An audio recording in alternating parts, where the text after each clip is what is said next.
Right. Hi there, I'm Dave Bryce with Keyboard Magazine. I'm hanging out with Scott Kirkland from Crystal Method, and we are at his studio. We're going to sit and take a look around at some of the tools that they used making their or upcoming, I should say, Crystal Method record. Obviously over here we see an Alesis Andromeda. Yes, we have two of these. We got one pretty soon after it came out. I think 2002 or it was when they were 2000. Right? Is that right? Yeah, 2001, 2002. Yeah, 2001, 2000. We picked one up when. Got your notes for the live show. Oh yeah, and Joined with by Ken Jordan. and we just I just love it. It sounds unlike anything else. It's beautiful functionality, and the it's just one of those things that you can always turn it on, and you can always get wrapped up in its yeah, I mean, best elements of analog and best elements of MIDI and digital. And I'm telling you, wish that anybody who's ever wished they could play guitar and the ribbon it's like you just. It's a great thing. That's over here, obviously enough. We have some more stuff. We have one of the rare Nordling 3s. That's right. Yeah, those were rare in the United States, right? Yeah, these are the Juno 106 and a Jupiter 6 over there. Yeah, the Korg stuff. We really it actually it sits up there a little higher than it should. There's a lot of really great things about the MS-20, and in the room in here. This is so yeah, Juno 106. Love the roll-in stuff. Keep Up Alive's big was this through a bunch of old pedals. This Jupiter 6 is one of my favorites. It's all over every record we've ever made, and We have an MS-20. It just doesn't fit up here very well. Nice. SH-101. With or without Kung Fu grip? No Kung Fu grip. No, dude. You great one without the Kung Fu grip. Yeah, I know. There's some. Talk about that old DCB technology. Here we go. Right, there we go. There's also this one's all over the record. The Bee Gees Rhythm Machine. That is so cool. Yeah, so what year is that from? This is. Hear that? See? Talk about circuit bending. See that, kids? You don't have to spend much money to get it. You just have to get the right tools. This was in 1978 from the wonderful people at Mattel. Yes. I'm gonna take a look at this wall over here. I'm actually fun. Look at that. Sounds exactly like a Bee Gees song. Nice. Korg wall over here. Yeah, and here, yeah, you do, And the Casio Ranger, and then the Moog little fatty. Uh-oh. Here he's breaking out the MS-20. Ken Jordan with old Korg stuff. Here's the. I think this is for whatever the last song was performed or written on this. Oh my God! It was in that key. Yeah, I don't. This is the little. Oh my God! Computer. There we go. There's the pedals that I love. This the 16-second delay is gorgeous. That thing right over there. Check out. This is. The old I drove down to San Diego. Oh, Maestro! And it's got the pedal, which is just, right. You get some crazy stuff. And look, Lee Rittenauer. Oh yeah, baby, that's what I'm talking about. Look at all this fun old stuff. Old Korg synth bass. Yeah, that's the Another baby Maestro brother. pedal. Oh yeah, this thing is amazing. We have two of those. They're just that really thin distortion. The 606, love. There's nothing that's more reliable than the world of just getting a good, solid beat going. Love the old pedals down here. Oh yeah, this one, the original.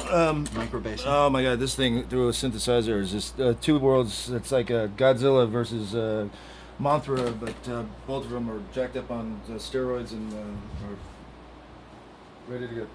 Nice. Oh, there's Venom. Oh yeah, there's an RFX right. Waka waka. And of course the 2600. Yeah, we have. A lot of art stuff. I like it a lot. Yeah, and then here's the Odyssey. Oh, this is One of Oh, our the prized old Oscar. possessions. Actually, we took that on the road once for an entire tour. That was not a smart move. I love this. I don't remember if you guys remember the Prophecy. Oh, but, I absolutely do. That was a totally misunderstood synthesizer. yeah. This was a lot of fun. it This was over here was- definitely a lot of fun. Very. That's what the came out right when the Z1 came out, and both of those were like totally misunderstood. yeah. It's not toys. More fun. And here, another Andromeda. Yay! All right, Moog stuff. And that's a Nord 1. That's the Nord one. Yeah, that's That's what I thought. we have many of those. Source. This is our first Moog that we ever had. We would this is a lot of stuff would be recorded into DAT on one side, drums on the other side, and you'd go back through and mine some stuff out of that. Beautiful. And then over there is the More fun over here. The Arturia there's Origin. the 4. That's And for it's sure. just the only reason why the 4 is there because we just had There's a Nord 4 down there, sure. video shoot. It's really love that. Speaking of the Juno 60, we were talking about that before in a Univox. Yeah, the MIDI cord, rather. Monopoly and one of our early synths loved that thing. That thing is like 4 lots of- oscillators. Yeah, lots of Gotta fun. love Lots of that. fun in that. You can just there's the And there's Odyssey down there. The memory Moog. You can't see that buried there in the shadows. Our Odyssey. And we love the future retro stuff. underneath the shirt. Yes, there it is. Yeah, the future retro stuff. This is beautiful synthesizer. Origin loved this great sounding. Arturia stuff is way cool. And over Yeah, here, this of is, course, a Wurlitzer and a Jupiter 8. Oh, the arpeggio on this 4 is just, I always heard it was just a really amazing. This is a CS, isn't it? CS40, yeah, Yeah. love that. That is something that you can't. No matter what, it's I don't know, it can't be tamed and really difficult to play with. The but, CS stuff is cool. I played with the 60 for a while and 30. yeah, and some old Morley pedals, just a fun, anything that was made with care and was meant for for greatness is everything. We try to bring them in and keep them as long as we can. We haven't sold anything in a long time.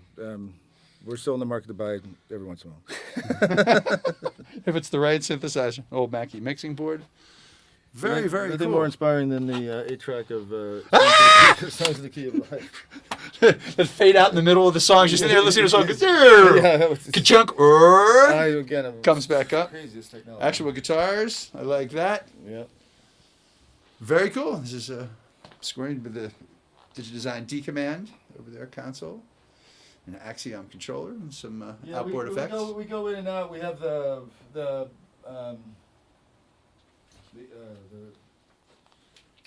There's Ken Jordan line again. of, thing.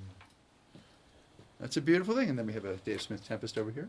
Very cool. Thank you, And, gentlemen, for taking us inside the lair. And we got our Pioneers Oh. here. Yes, Pioneers. We got to test things out, throw things in there. Oh, you saw the air effects though. Yes, I did. It's not. I'll show you yours. We have this little tiny. This is like a kick drum mic stand, And we Did you actually use this thing for live performance, huh? No, we're testing it though. I We- love Your Nexus? these. And we run it right in the right here actually.